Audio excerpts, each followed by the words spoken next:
The left horn is missing. This hole. It looks like it's where the horn would have gone. It doesn't look like stuffing in there. So what is it? Let's take a look at the rest of the toy and see what else we can find.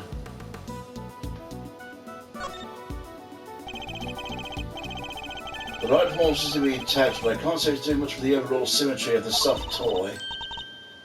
Look, Mr. Edgeworth, it moves. It does.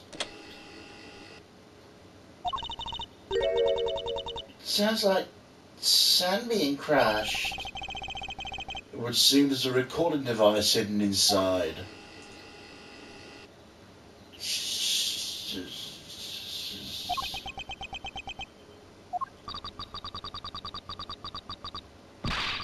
I knew it was you the moment I laid eyes on you. You can't hide that burn from me.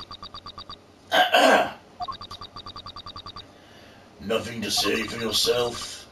I've waited long for this day, and now I finally have my revenge.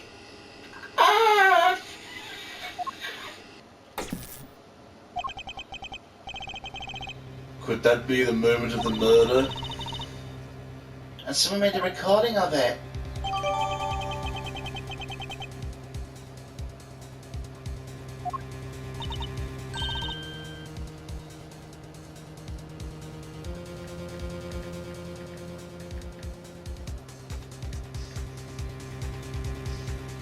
Hey, that's them right there. Them's the voices I heard. As sure as X is X. Unfortunately, we have no way of verifying when the voices were recorded. It's possible they have nothing to do with the murder. If only there was an accompanying video footage. You got bugs in your ears or something, lady? I done told you those were the voices I heard. And we already know the victim's holding that thing, right? It's gotta be from when she got got. This is a possibility, but a weak one without more than your words to back it up. We need something more, something credible. We need? Yet again, she seems to be stepping in help. Judge Cavell, I think we all know the voices are from the moment of the murder. Consider for a moment the words we heard of one of the speakers say. I knew it was you from the moment I laid eyes on you. You can't hide that burn from me. I believe we have something that could help explain what these words are referring to and how it's all related. Which piece of evidence proves the voices are from when the murder occurred? Take that! The coroner's preliminary findings, how do they prove anything? Indeed, well, this page shows the voices must be coming from the time of the murder.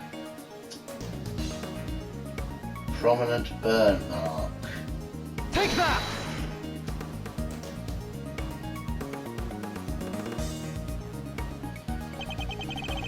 Think again on the words we heard. This part in particular sticks out in my mind. You can't hide that burn from me. The victim had a prominent burn mark on the back of her right hand. And what of it? According to Kay's testimony, the victim was carrying the stuffed cow toy, and a burn mark, identifying mark unique to the victim, was mentioned on the recording it captured. It's just a coincidence. Stuff like that happens all the time, right? I'm not so sure that it does, especially not in this case. The court accepts the recording maybe from the time of the murder. In which case, one of the two voices must belong to the real culprit. And based on the content of the conversation, it seems likely that it's the one we hear the most. That doesn't tell us everything about the killer's true identity, or even if they're male or female. Due to the voice changes, correct, unfortunate but unavoidable. One thing, however, has become clear. We're now able to say the voices Miss Hart heard were those of Miss Ringer and her killer. Just like I done told you they were. We can say something else now, too. Let's hear it. That is, if you don't mind, Mr. Chairman. Do as you wish. According to Ms. Hart, just before the murder occurred, Two people came up to the storeroom and the committee chamber on the elevator. The ringleader and one of the auction attendees. It seems this is the point when money exchanged hands. The murder happened immediately afterward. And the auction carried on after that. All of which points to one key fact.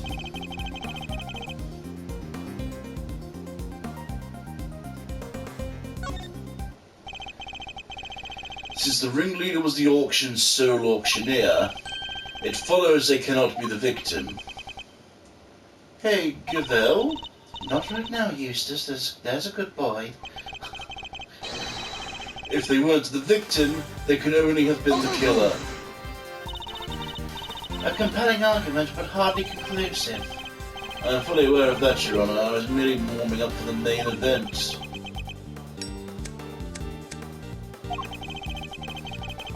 There were certain traces left on the scene that seemed to suggest the ringleader was the killer. Please hurry up and show us.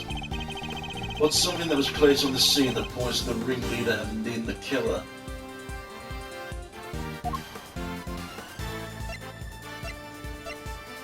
Take that! No, not that one.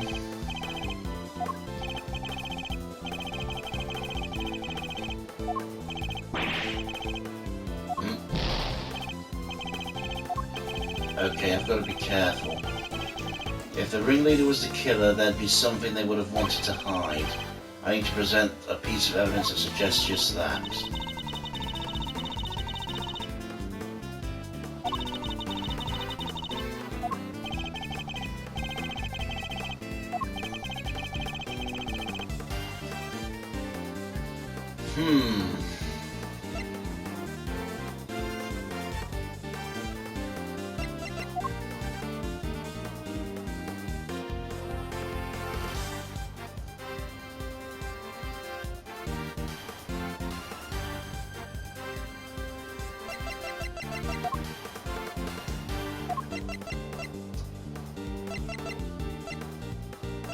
Right, is it the candelabra, the letter, or the flower? I feel it's one of those three. Take that! No, not that one.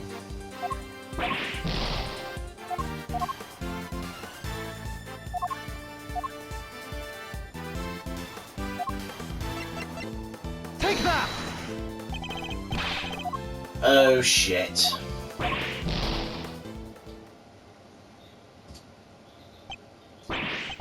No, it can't end like this. And yet, there's nothing more I can do.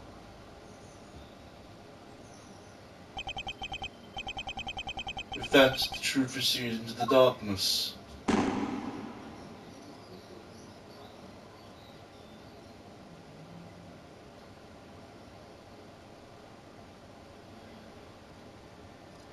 I don't know if anyone else heard that, but some fucking knobhead just drove by with his fucking stereo booming at full blast. Good thing I'm in a game over screen and not in something important.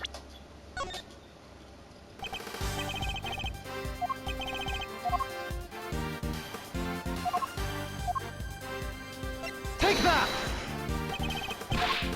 Okay, not the flower either, so what the fuck is it? Something the ringleader wanted to hide. That was placed at the scene. Oh! Surely. Take that! No. The clothing. The fact he put her in his clothes. Right? Take that! No, what the fuck is it then?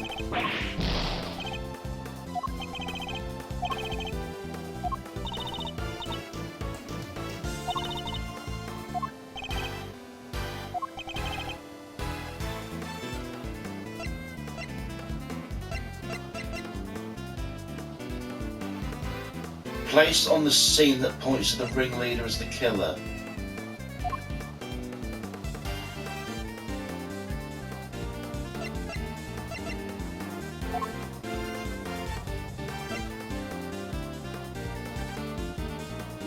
Take that! No.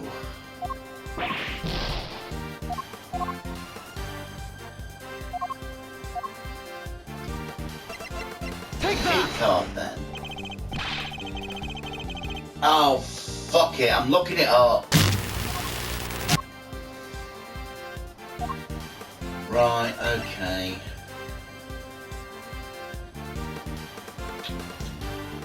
They might have even clicked for me if I bothered to read the descriptions. Take that! The killer deliberately left a large pool of blood at the foot of the goddess Justice's statue. It was due to the blood we originally thought the murder happened in this chamber. But it was simply a ruse designed to cover the blood that had dripped down from the storeroom. In order to conceal the existence of the underground auction, correct?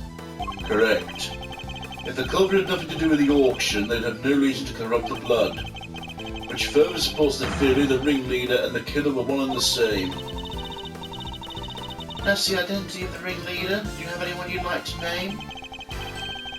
The auction was always held in this committee chamber with a storeroom located just overhead. At the very least, we know the murderous ringleader has connection to the committee. Yes, and if you suspect me, correct? As the committee's most powerful member, that could hardly be a surprise, right? You're a fine prosecutor, that much I'll give you, but I think I may have mentioned already you're also hopelessly naive.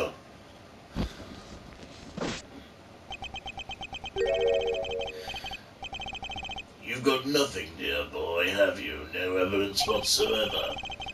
Unless you've got something to share after all. Do I have any evidence to show Chairman Winner was the murderer?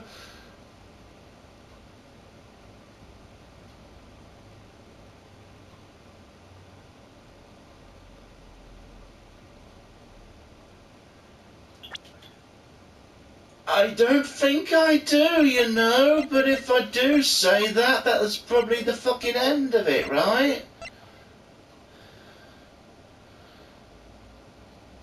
Age and gender couldn't be discerned.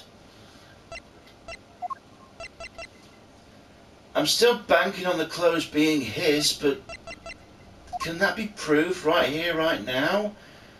I don't think it can, but I'm gonna go for it. I have evidence, all right. Evidence that proves you're the culprit.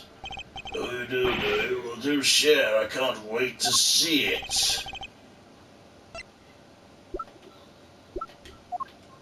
Take that!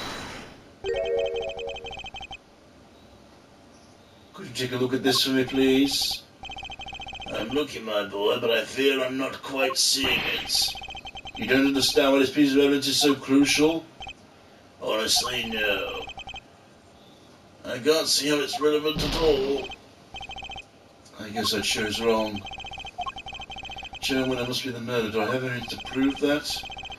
Face it, dear boy, you have nothing on there. I don't, do I?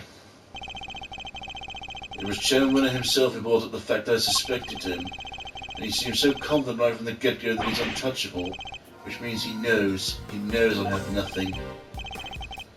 Well, now's my boy, time to pay the piper. I've always wanted to say that. Verity, he's all yours. Wait, Day, I just remembered something.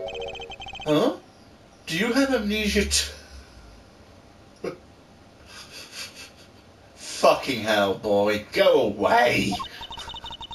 No, it just came to me. Flash of inspiration, you know how it is. Very well, say your piece.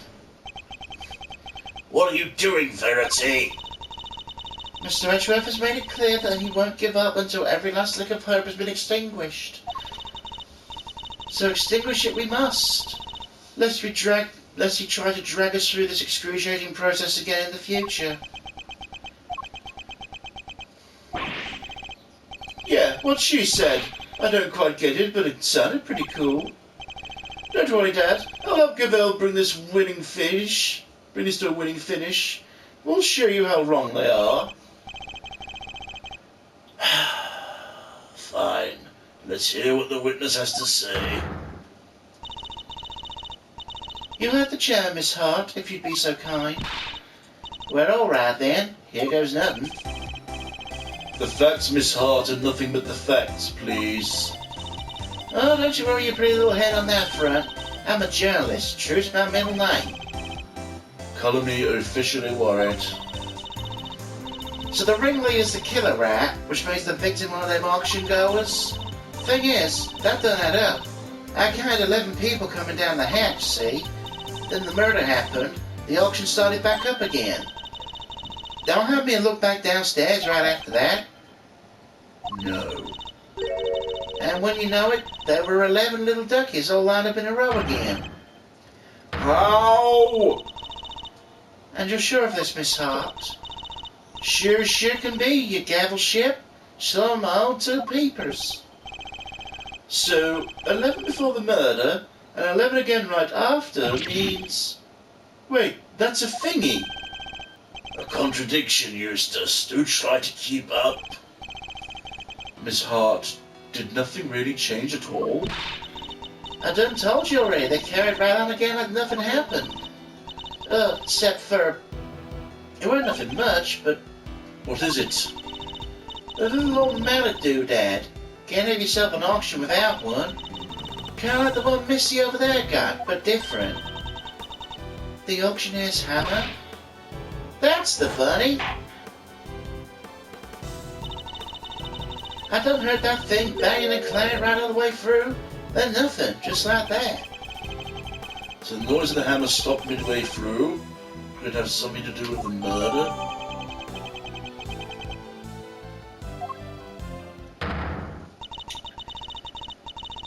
If what Miss Hart is saying is true, we have something of a problem. Namely, if the victim was neither the auctioneer nor an attendee, your entire theory can't stand, Mr. Edgeworth. Chalk one up for justice. Eat that, Edgeworth. See, Mr. Edgeworth, there really was nothing we could do. No, there must be something we're overlooking. Something we still don't have an explanation for. I just need to think. If I can't, Kay. Alright, kids, do we finally have all our answers now? If so, I expect you to make good on... One moment, sir. I worry it might still be a little early to pass judgment.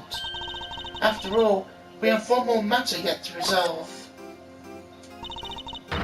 Until we do, we cannot claim complete and total victory over Mr. Edgeworth. Is that not so, Mr. Edgeworth? Frankly, I expect you to have raised your voice by now. A very loud, hold it, perhaps. Oh, yes, of course. And once again, she's rescued me from the jaws of defeat. Oh, very well, let's get this over with, shall we? What is this one matter that still remains? The contradiction in the coroner's report, sir. That's...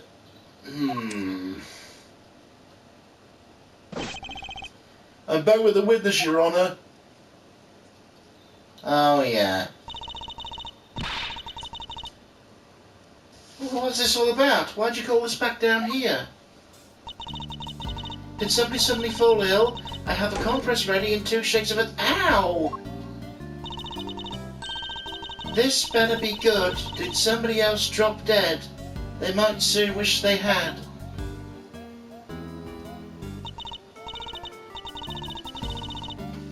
Dr. Hertz, Miss Needler, thank you for coming back on such short notice.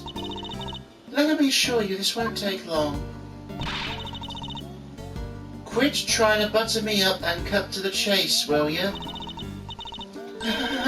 Of course.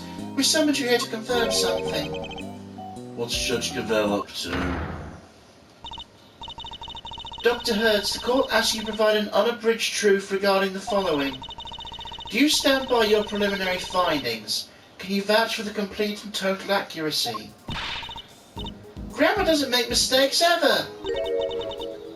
That's strange. Huh? What do you mean? In the course of this trial, an error was indeed found in her report. So I ask again for the truth, Dr. Hertz.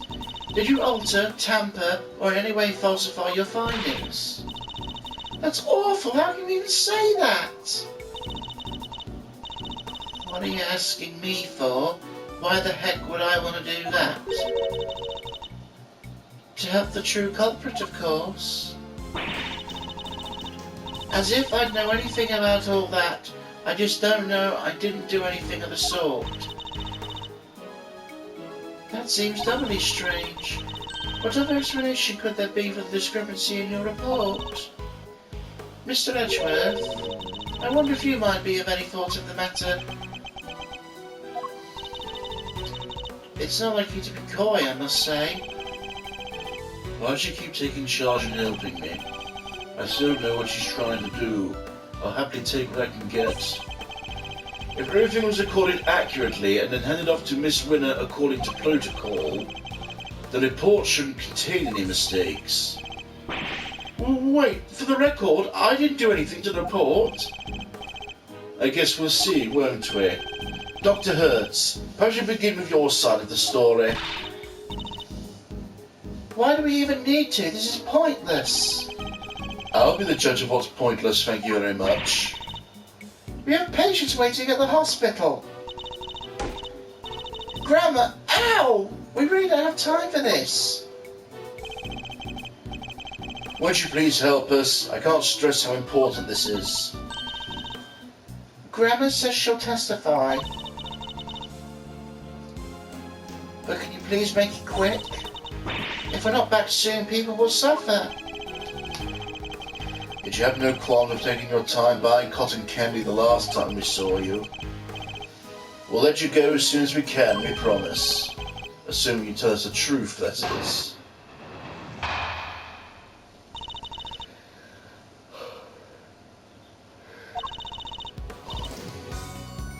No way there's a mistake in Grandma's report, never. I've been dealing with the dead longer than you've been alive, Sonny Jim.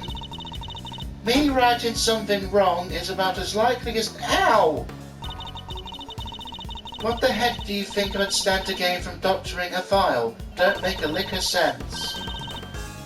That's all she has to say, nothing funky here.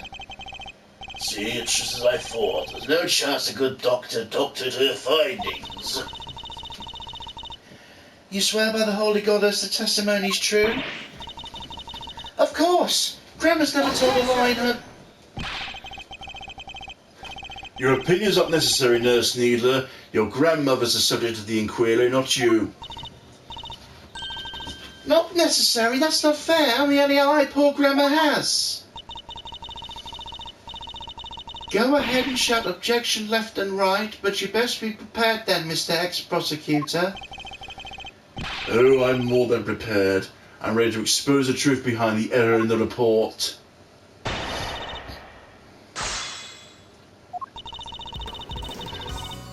Hold it! Never. You're saying Dr. Hertz is infallible. She has to be. A doctor can't afford to make mistakes. Even a veteran like Grandma would be out of a job if she messed up even once. There's no way she, of all people, would... I've got a whole hospital relying on me. Might be you can bundle your work and survive, mister, but I can't. Hold it! And you've really never made a single mistake in all that time. Doctoring's all about experience. The longer you've been at it, the better you get. If only the same were true of prosecuting, Chairman Winner would be the best in the business. I think we can all agree that's not the case. Oh, you really are a devil, Miles. But you're also quite wrong. I've never once made a mistake either. After all, I have people to do that for me. I'm too busy for foul-ups, and lucky for me, I don't have to make them. Isn't having people just grand? Don't go trying to make Doctor and Lauren sound the same. They're nothing alike. Nothing alike, I tell you. Hold it! The victim appears to have put this raincoat on after sustaining the head injury, and yet there's not a single drop of blood in her chest area of the raincoat. Therefore, she must have been hit in the head before she was stabbed in the chest, making it pre-mortem. Oh, that's... Ow! I don't need you to teach me how to suck eggs, young man. My danged report already says what you just said, don't it? Your report says the head injury appears to have been sustained post-mortem. The exact opposite of what I just said. Oh. Sure. I diligently dictated that report to Florence here, and she wrote it all down just as I said. If something happened to it after that, it was nothing to do with me. You dictated it? Can you please tell me more? Hold it!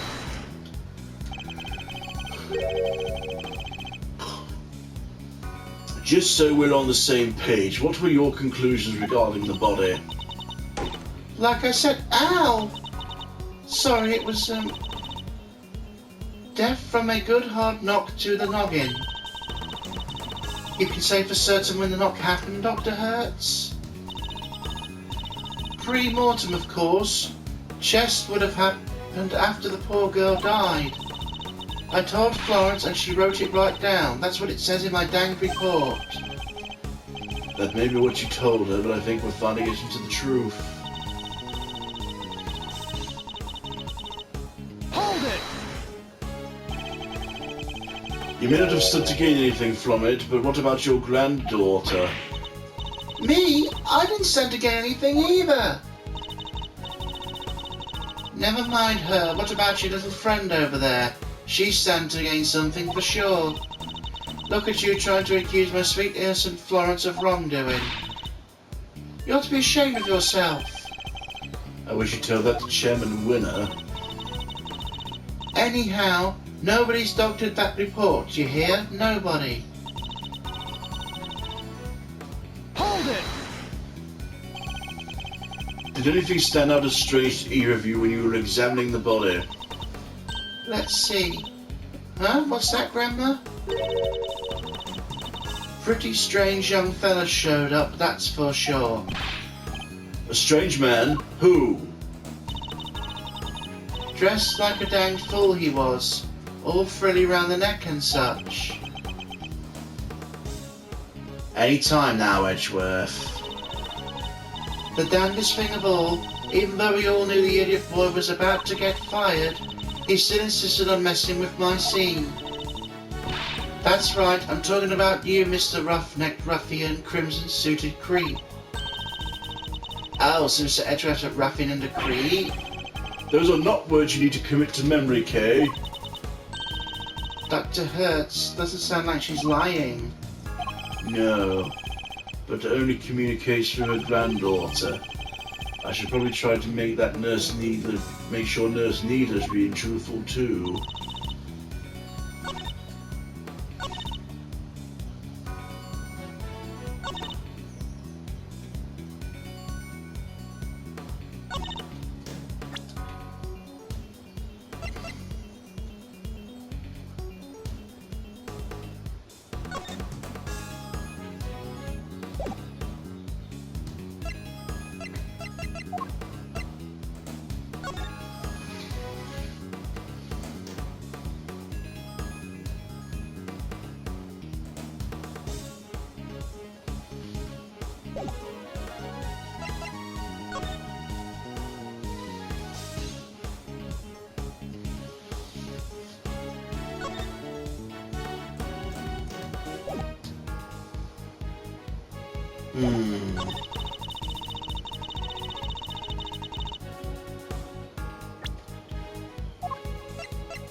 Long shot. Objection!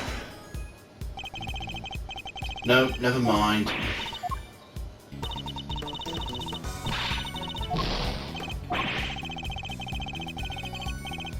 Your overly complicated way of communicating here is the problem, not me. Because of that, I may have missed something important.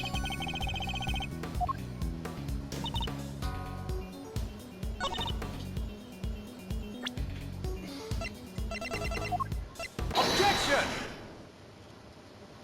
Again, the fucking simple thing. But you overthought it again. Dr. Hertz, I'd like you to take a look at the report for yourself. Oh, I already did. Ow!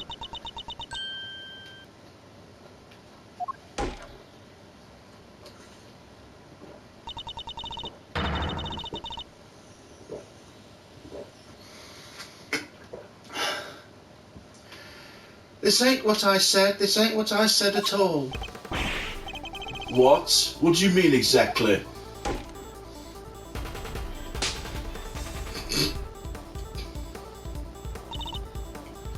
I don't know.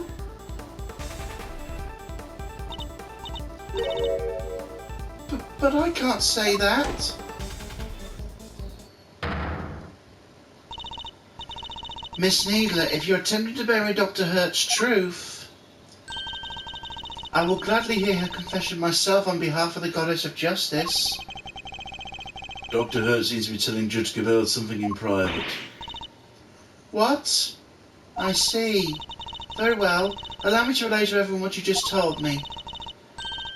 Ain't no doubt about what I said. I dictated my findings to Forrest just like I told you I did. The fuddle-headed young thing must have wrote down the wrong thing or something. Wow, that was a great impression. Yes, but was it really necessary? That's two different characters now, where they were doing an impression. I didn't fucking do the impression. In summary, there's an error in the report. It was all because of you, Nurse Needler.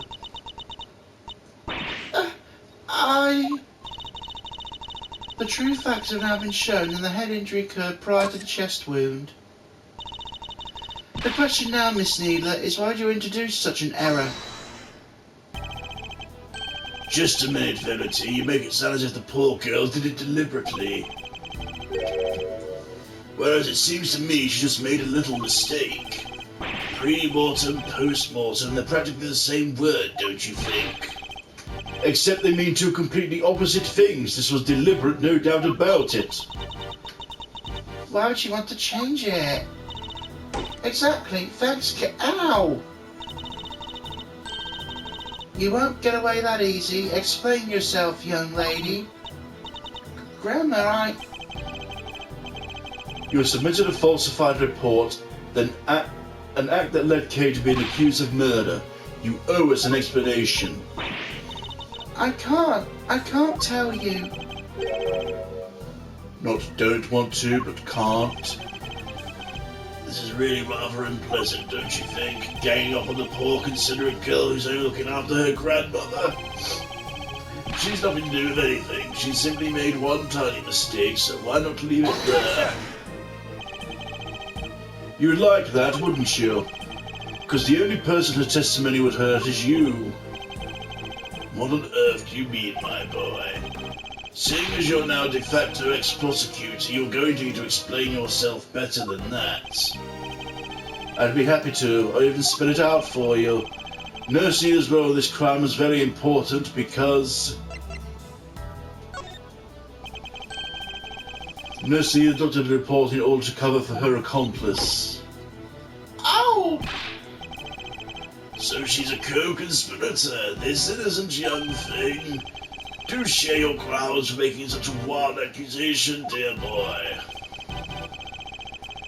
The murder couldn't have been committed by one other person working on their own. Without at least two people, it wouldn't have been possible to maintain attendee numbers. If the auctioneer was the murderer and the victim was one of the attendees, the fact that the witness testified to there being 11 attendees even after the murder doesn't make sense. Watch it. You gotta call my good word into question now, too? That's not what I mean. In fact, it's quite the opposite. I'm taking you at your word, which means there must be a co-conspirator. I know it's hard, my boy, but sometimes you have to accept that you're wrong. Objection! I wasn't wrong. I just hadn't considered the possibility of the killer having an accomplice.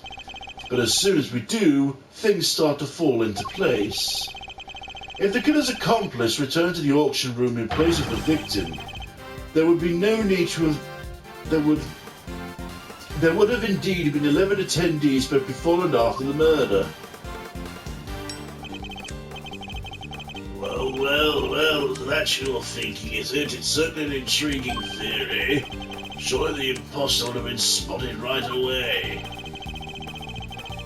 I don't imagine that Nurse Needle looks strikingly different from the victim in build and stature. With the help of a mask, she could very easily have replaced Miss Ring without anybody noticing. Well, Nurse Needler, is that what happened? Did you take the victim's place at the auction? I wouldn't do something like... Now tell us, the ringleader, who were they? I can't tell you. I just can't. It'd hurt Grandma too. Ow! But Grandma... Don't you worry about me. I can take it. Just tell me everything, child. But... Grandma!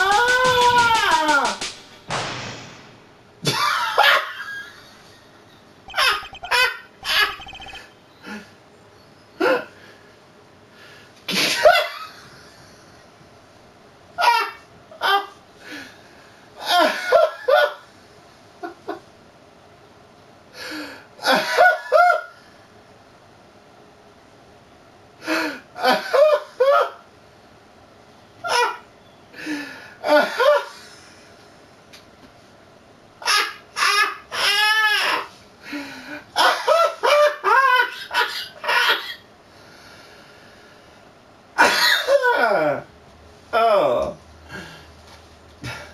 So I was right, she was an accomplice. Miss Needler, why? Well, Mrs. Needler, can you explain yourself? Yes. Huh? Thank you, Grandma, but I'm alright now. I confess it. I changed places with Miss Ringer. So you admit you were working with the ringleader? Yeah, I was helping them. I don't know how, but they found out Miss Ringer was going to attack them. The culprit was going to be attacked by the victim? They seemed pretty sure it was going to happen that night, so they made a counter plan. They wanted to strike first and wanted me to help them. I was told to go to the storeroom before the auction began and wait there. Now hold on right there, Missy. I didn't see nothing and my eyes don't lie. If you'd have been there before the auction, I would have bumped right into you. I was there the whole way through and you weren't there for a bit of it. But I'm not lying. Well, that's easy for you to say, but you were lying about altering the report only a few minutes ago. I think we're all well aware of the number of potential hiding places in that storeroom. Oh, where exactly were we trying to say our friend the nurse was hiding? Nurse Needler hid here while she was waiting in the storeroom. This is where the box comes in. Take that! She hid inside this closed box. Oh, she did she? Well, that was there the whole time, even before I noticed it on here. But it's like I done told you, I had all them chains on it. Wanted to hide there myself, really, but it was locked up tight. I had to go elsewhere. I imagine it's because Nurse Needle was already lying there by the time you arrived. That's right, we didn't want anyone to open it or it would have really blown our cover. The ringleader told me to climb in and wait until it was time for my part of the plan. Then they wrapped the whole box up in chains. I think this was the elevator downstairs not long after. It was just before the auction was due to start. So as the auction was beginning, you and Miss Hartler would be the only people in the storeroom? I think so. The auction proceeded as it always did, until a certain customer came upstairs to complete her purchase when the incident occurred. Miss, I've overheard the victim and the culprit exchange words around then. You betcha. I was just behind that statue shaking like a dang leaf the whole time. In the middle of the quarrel, Miss Ringer was killed by the auctioneer. I imagine the auctioneer then carried Miss Ringer's body over to the clothes box, from which Nurse Needler emerged and swapped places with the victim. After placing Miss Ringer's body inside the box, Nurse Needler's new role was to pretend to be Miss Ringer. The two of them were returned to the room below as if nothing had happened. Does that about sum up what happened in the storeroom, Nurse Needler? Yeah, in fact, that's exactly what happened. Hold up, so you just waltzed right back in and nobody noticed? This is two completely different people we're talking about. You're telling me that one of the other folks down there at the auction cottoned on? Why would they? The other auction goers had no reason to notice the difference when Nurse Needler entered because... victim's clothes. As we've seen, Miss Ringer and Nurse Needler are about the same build. What's more, the auction rules require attendees to wear their masks at all times. If Nurse Needler was wearing the same clothes as Miss Ringer, nobody would have been the wiser. No, and they weren't. I borrowed Miss Ringer's clothes and ow! Left the poor child in her smalls? Do you have no respect, girl? No, Grandma, I thought the same thing. Yeah, I thought it wouldn't be nice to leave her like that. That's when the ringleader wasn't looking, I put the raincoat on her. So that's how Miss Ringer came to be wearing it. Thus the auction was able to carry on as before. Guess the part where I caught the red raincoat on film came just after. Must be. Then it all makes sense. Right after that was when I went on over and looked downstairs through the gap in the elevator. Spied me 11 happy little auction goers, and back I snuck in my little hidey hole.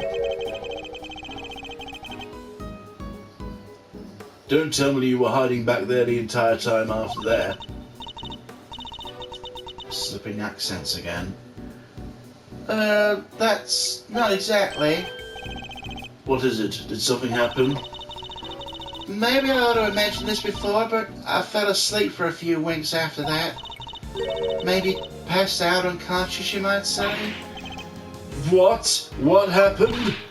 Nothing much. Kind of silly, really, but there was a sudden loud noise and it startled me just a little bit, you know. Maybe more than a little. But I just witnessed a murder. Can't blame a girl for being jumpy.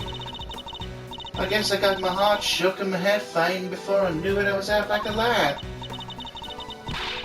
Time I came to, it was the next dang day and y'all were clanking down the ladder. I see. She was startled by a loud noise and fell unconscious. I suppose that means you don't know what happened after that. Not per se, but after the auction was over, all the masks were back on the rack. I reckon the guests have finished up and found out one by one like they're supposed to. Nurse Needler, once the auction restarted, where exactly were you doing? Pretending to be Miss Ringer and placing bids, just as the ringmaster wanted. I had to win the clothes box as I'd been instructed. It had a dead body inside after all. Imagine if somebody else had won it. I would have been in real trouble then. She had no idea the victim had vacated the box in the meantime. Not until after it came back up so I could pay for it. That's when we noticed. The ringleader told me to go look for her right away.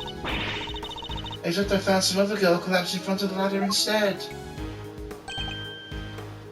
Kay. Yeah, she must have fallen from the roof and been knocked unconscious. Guess the victim must have left the hatch wide open, huh? That would explain it. Kay would have been so shocked by seeing Miss Ringer fall motionless right in front of her. She mustn't have seen the open hatch and fallen right through it. That explains the noise that caused you to faint as well, Miss Hart. It was the sound of Kay crashing onto the storeroom floor. I suppose. Can't believe something like that done knock me out for so long, though. In summary, by the time Miss Needler found Kay, you were already sound asleep behind the statue. I think we've got a good grasp on what occurred up to this point now. Nurse Needler, if you would continue. Sure. I found Kay, I found Miss Ringer, and put both in the clothes box. We couldn't risk any of the ocean goers seeing them. That would have caused a real hullabaloo. Was that your idea or the ringleaders? Theirs. But putting the raincoat on Miss Ringer was my own idea. I tried to get rid of it before they found out what I'd done. I imagine they were none too pleased when it showed up as a surprise piece of evidence in the case. Lastly, the ringleader and I put her in auction as outfits as we prepared. Of course, which completed the deception and made everyone think she was the auctioneer. All in all, the auction finished up without anybody noticing anything, and that was that. Now I know the extent of your crimes, Nurse Needler.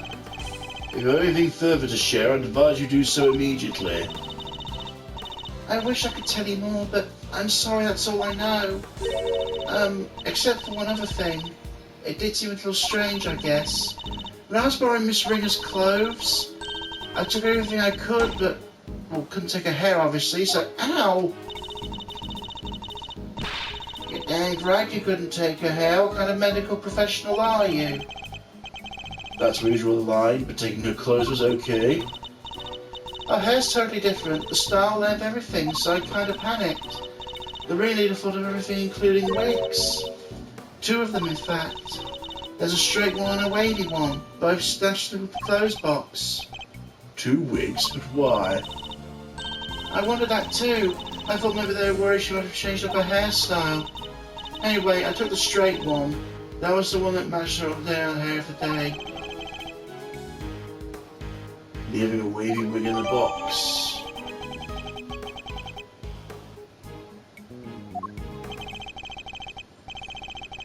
That's everything you know. Nothing else you're forgetting. No. Huh? Really, Grandma, that's everything. I take it you really have no idea who the ringleader might be? I only know they were in charge of the auction. I didn't see them without their mask on. They were pretty careful to keep the identity a secret from everyone. If I can't get something concrete on them. Well, Miles, are we about done? You've proven the nurse was part of the murder plot, but sadly for you, it doesn't change a whole lot. It does nothing to prove Kay Faraday isn't the ringleader. Really? Justice must prevail. We can't change the law even for your sake. Is this it? Are we not going to be able to save Kay? Objection! Thank you, Franziska. Franziska, what are you doing here? As I told you before, Miles Edgeworth, where the case leads, I follow. Your dedication's an inspiration to us all. Don't get the wrong idea, little brother. I'm only here to deliver the truth regarding the suspect. I'm certainly not here to forgive you for abandoning me the way of the prosecutor. I understand that.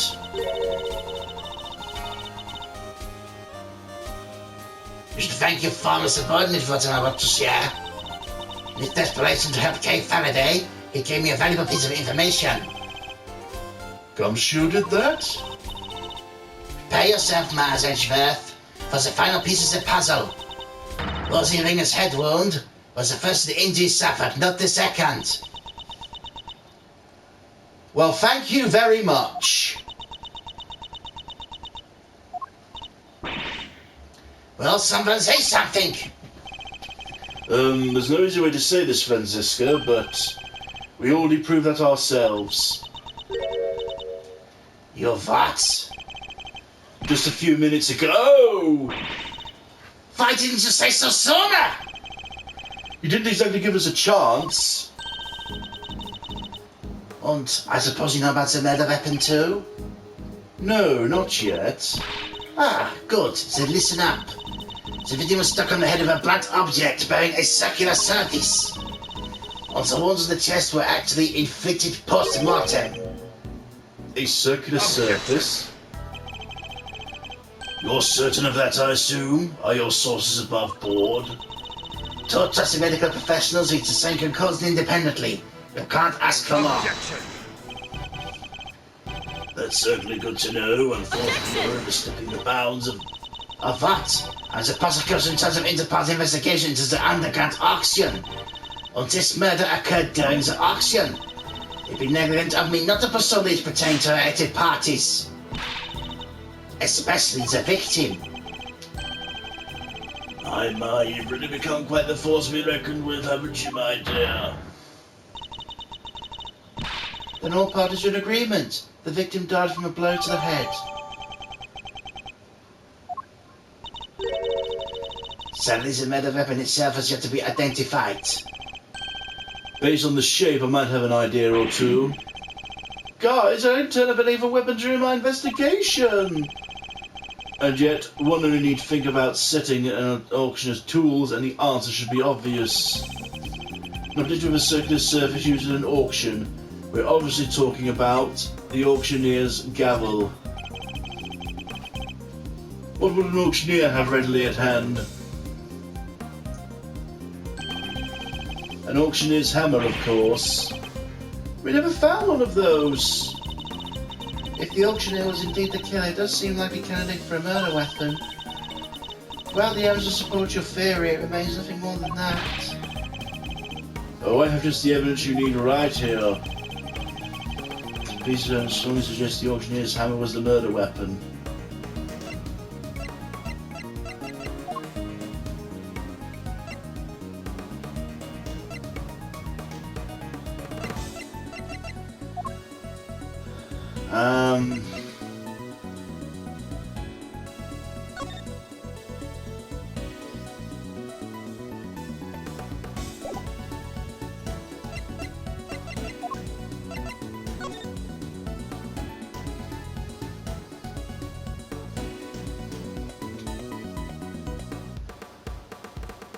Ah, Take that! Miss Hart told us something very important about the auction after the murder occurred. She said the very prominent sound of the auctioneer's hammer could no longer be heard. Now, why would that be? I'll tell you why. It'd just been used in a murder that was covered in the victim's blood. It would need to be disposed of, isn't that right, Chairman Winner?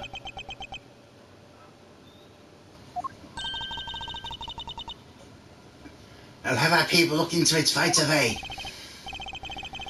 You really are like a dog with a bone, aren't you, dear boy? If you can't dedicate yourself to a cause when you're young, when can you? He seems very confident we'll never find it. Very well. A search for the murder weapon will be conducted. In the meantime, this court is in recess.